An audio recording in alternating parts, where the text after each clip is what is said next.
So picture this. A scholar is sitting at his computer.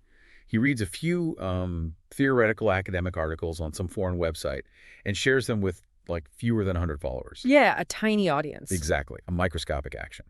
But in response, he is hit with the full, crushing weight of the judicial system. He's imprisoned, and they charge him with causing severe public disorder.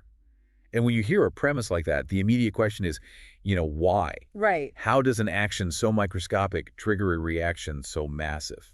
Well, to figure that out, you can't just look at the legal paperwork. You really have to put the entire event under a multidisciplinary microscope. You have to look at the mathematical physics of how information spreads, the evolutionary biology of human The tribalism. cognitive wiring of the people involved? Exactly, and even the international legal frameworks of human rights. And that is exactly our mission for this deep dive. We are looking at a fascinating stack of multidisciplinary analyses surrounding the case of Dr. Chen Jingwan. He's the scholar at the center of this incredible collision of forces. It's a really complex case. It is. Now, before we go any further, I need to make something crystal clear to you, the listener. The sources we are unpacking today contain highly politically charged elements analyzing actions taken by state authorities. Neither of us here is endorsing any viewpoints. We are not taking sides, and we are absolutely not making any political judgments. Right. We're strictly reporting on and exploring the ideas, the mathematical models, and the psychological frameworks contained within this original source material. Treating this material as a fascinating case study in how different scientific disciplines interpret human conflict. We're looking at the hidden mechanics, the how and the why behind the events, using only the data and frameworks provided in our sources. Yep. Okay, let's unpack this. We have to start with the physics of a tweet. Dr. Chen was charged with causing severe public disorder. In a legal sense, that sounds very grave, like he incited a riot. It does. But our sources ask this brilliant, purely scientific question. Can we mathematically measure the physical, real-world impact of a forwarded social media post? And from the perspective of network physics, yes, you absolutely can. The sources introduce a concept called the branching process, specifically relying on a mathematical model known as the Galton-Watson theorem. Okay. And they pair this with a concept called self-organized criticality, or SOC. These are the exact models that theoretical physicists use to understand how natural disasters happen, how avalanches trigger, or, how nuclear chain reactions sustain themselves. Let's slow down and explain the mechanism there, because self-organized criticality sounds pretty intimidating. Fair enough. If I'm understanding the physics right, I always picture a child building a sandcastle. You drop one grain of sand at a time onto a pile. For a long time, nothing happens. The sand just builds up into a cone. Right, it just accumulates. But eventually, the pile reaches a specific angle, a critical state. At that exact point, dropping one single tiny grain of sand can cause the entire side of the pile to collapse in an avalanche. That is the perfect visualization of SOC. The sand pile organizes itself into a critical state where a microscopic input creates a massive macroscopic output. Oh, wow. Now, physicists apply this same logic to information networks. In an information cascade, the initial post is that first grain of sand, or the first splitting atom in a reactor. Every time someone retweets or shares it, that particle splits and creates new ones. Got it. But to know if an avalanche is actually going to happen, you need to calculate a specific metric called the average branching number. Which the sources represent with the letter M. Yes. The M value basically asks, for every one person who shares this piece of information, mathematically, how many new people will they inspire to share it again? If M is greater than 1, your information cascade is growing exponentially. You are in a supercritical state. The avalanche is happening. So we have the legal accusation that Dr. Chen caused a massive avalanche of severe public disorder. Let's look at the actual mathematical data from the sources. What was the M value for his account? The parameters laid out in the analysis are incredibly specific.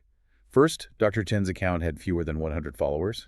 Second, the historical interaction rate on his posts was near 0. So when the physicists plug his specific data factoring in active followers, repost probability, and the platform's visibility algorithms into the Galton-Watson model, they calculate an M value of exactly 0.12. Wait, so M equals 0.12. That means for every 10 times his post is viewed, it might get shared roughly 1 time.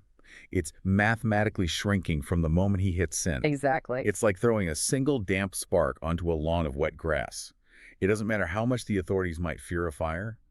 Mathematically, that spark cannot ignite a forest fire. The energy dissipates instantly.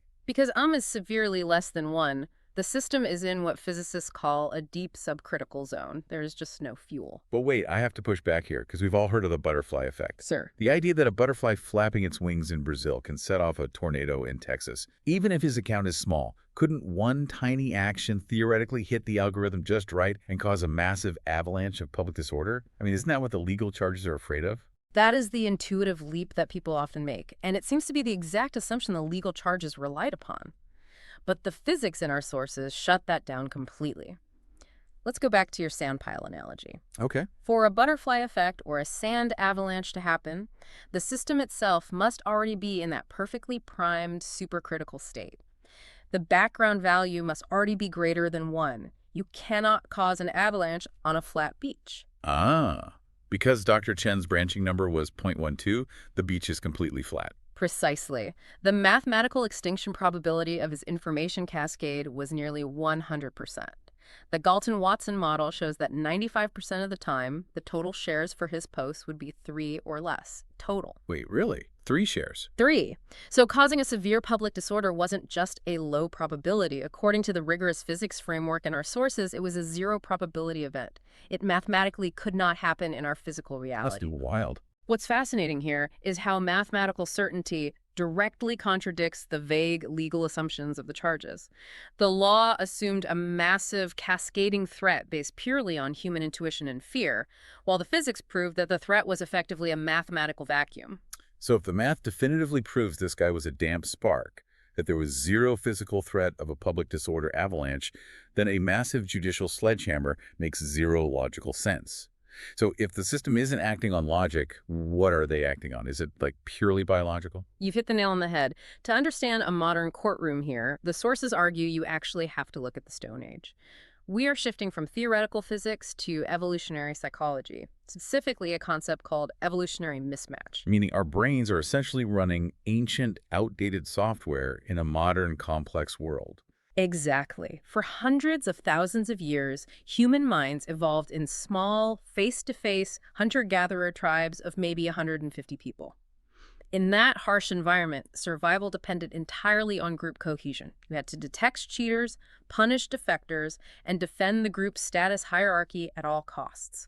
Right, because if the tribe fractures, everyone starves. Exactly. But how does that evolutionary wiring explain the visceral reaction to a scholar just reading foreign academic papers? It comes down to a clash of cognitive modules. Dr. Chen's behavior browsing foreign platforms, seeking out diverse academic views, trying to understand complex systems, activated what evolutionary psychologists call the exploration and fairness modules. Okay. In a primitive environment, exploring new territories for resources and ensuring the tribe's food is divided fairly, or highly adaptive survival strategies. So his brain was just foraging for information, trying to bring new resources back to the group. But the judicial system, functioning as the authority of the tribe, processed his actions through an entirely different set of evolutionary modules. His behavior activated their status defense and norm enforcement alarms. I see. The system perceived his high education, his independence, and his tendency to question things not as academic curiosity, but as a symbolic threat to the tribe's hierarchy. In a Stone Age tribe of 150 people, a highly intelligent individual who doesn't blindly follow the chief's norms isn't a scholar.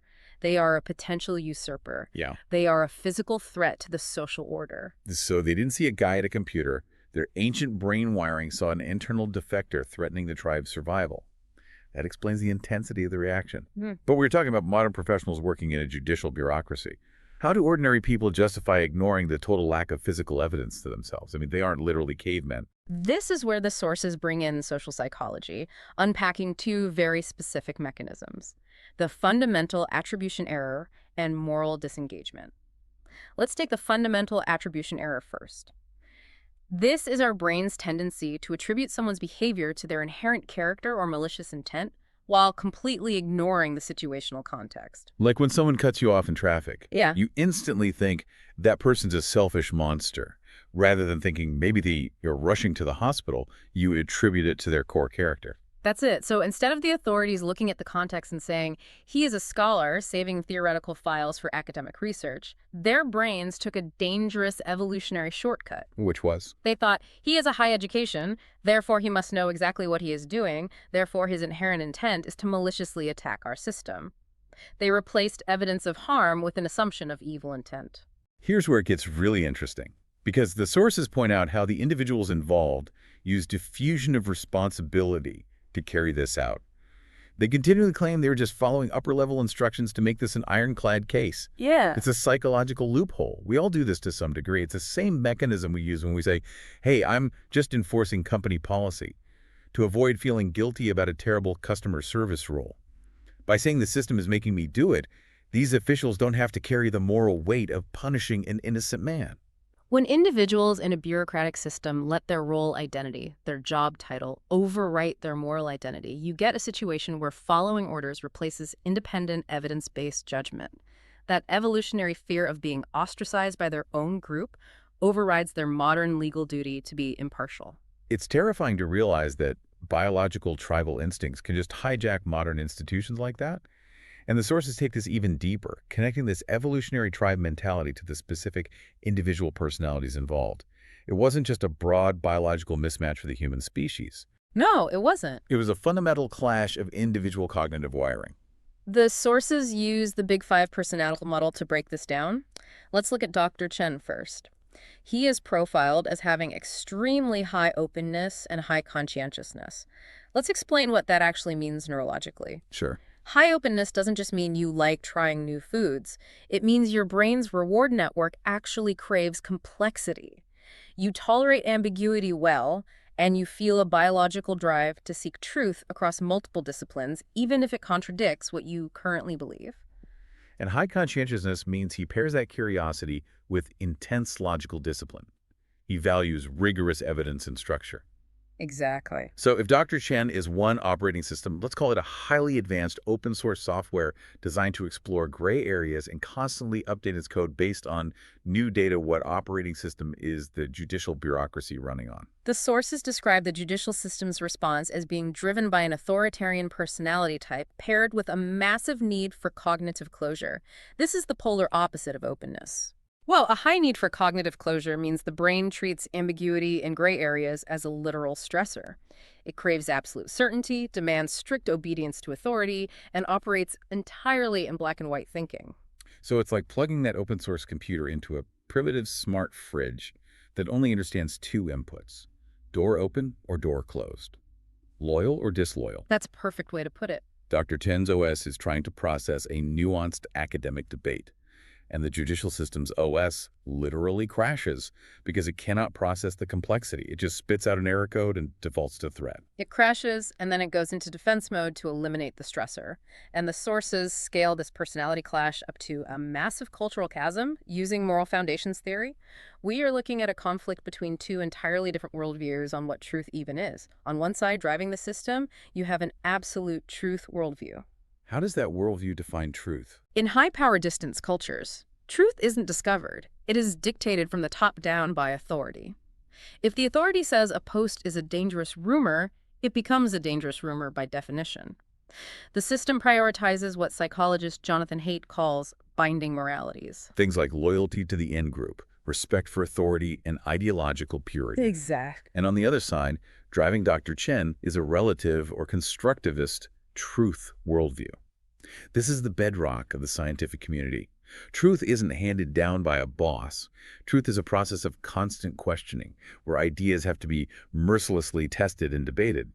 Dr. Chen is operating on individualizing moralities, care, fairness, and freedom of thought. And when those two worldviews collide, the system's need to bind the group together totally flattens the individual's right to think independently. When an authoritarian high-closure system meets a highly open, independent thinker, it doesn't try to debate them. It categorizes them as a pathogen and triggers an institutional immune response to neutralize them. The tragedy highlighted in the sources is that the exact traits that make a great scholar curiosity, skepticism, exploring the unknown, are the exact same traits that trigger that authoritarian immune response. Which brings us to the ultimate question of survival. How does a human being withstand that? The system is designed to systematically dismantle you, physically and psychologically. Despite facing this crushing institutional weight, the stripping of his identity, and extreme isolation, Dr. Chen didn't break. He didn't. How did he survive this, and what's his international law actually say about his right to exist as a scholar? The psychological survival aspect is perhaps the most profound part of this entire analysis. The sources note that the system effectively weaponized Abraham Maslow's hierarchy of needs, but in reverse. Let's unpack Maslow's hierarchy for a second. It's usually pictured as a pyramid. At the very bottom, you have physiological needs: food, water, sleep. Above that is safety, then love and belonging, then esteem and respect. At the very top is self-actualization, reaching your full human potential, creating art, discovering knowledge. You usually have to secure the bottom to reach the top. Right. And the sources detail how the system systematically inverted that pyramid to dismantle him. They deprived him of physiological needs through sleep deprivation and confinement. They stripped away his physical safety. Yeah. They attacked his respect and identity by labeling him with stigmatizing terms, isolating him from his peers. They knocked out the entire foundation of his human life. If someone destroys the foundation of your pyramid, you usually collapse. How did he achieve what the sources call post-traumatic growth in an environment designed to shrink him down to nothing? He did it by utilizing principles found in Viktor Frankl's logotherapy. Frankl was a psychiatrist who survived the Holocaust, and he developed a therapeutic model based on the idea that human beings are driven primarily by a will to meaning. Even in the most degrading, uncontrollable circumstances, a person can choose how they frame their suffering. So how did Dr. Chen flip the narrative in his own mind? He refused to accept the label of criminal that the system tried to force on him. Instead, he spent his time in confinement writing a sprawling, multidisciplinary defense.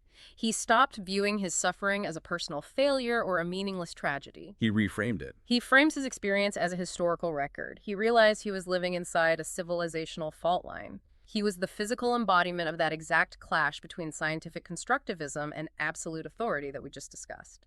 By analyzing his own persecution, he transformed his trauma into profound meaning. He became an active witness to history rather than just a passive victim of it. That is incredible cognitive resilience. He essentially built a fortress out of meaning that the institutional sledgehammer couldn't penetrate. But stepping outside of his own mind, what about the legal framework? I know international law protects broad concepts like free speech, but surely there isn't a specific global law that protects someone's right to just read theoretical physics on a foreign website. There actually is, and it is a massive focal point in the sources. The analysis turns to international human rights law, specifically the International Covenant on Economic, Social, and Cultural Rights, often abbreviated as ICESCR. The authors point directly to Article 15 of that covenant. What exactly does Article 15 protect?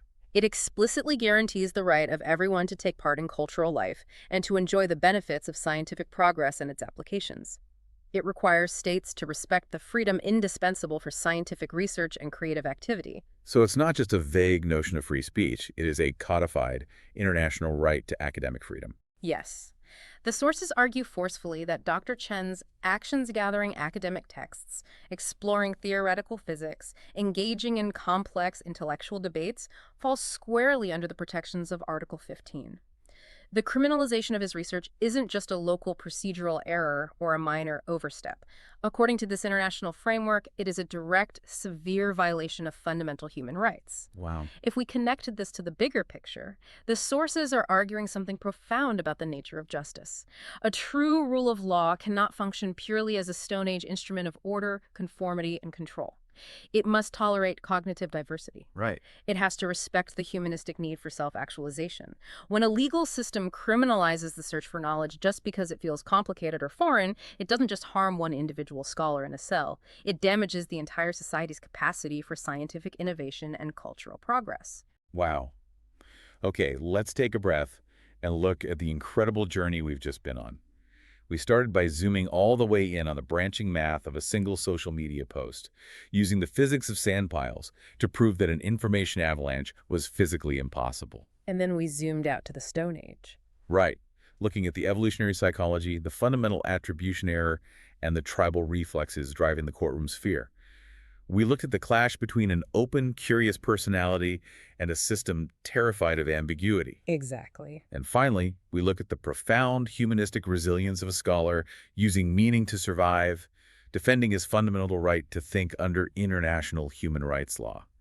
So what does this all mean? This raises an important question, one that extends far beyond this single legal case. And it's something I want you, the listener, to really ponder as you go about your week. As our digital information networks become infinitely more complex, faster, and more entangled, what happens to our global society if our legal and judicial institutions remain hardwired with these Stone Age psychological reflexes? That is the big question. If we don't actively design our modern institutions to consciously override our ancient fear-based tribal instincts, will the future of truth always be at the mercy of those deep evolutionary fears? Will we always be trying to put out digital sparks with institutional sledgehammers? It truly is the ultimate evolutionary mismatch of our time. It really is. Thank you for joining us on this deep dive. Stay curious, keep exploring the gray areas, and we'll see you next time.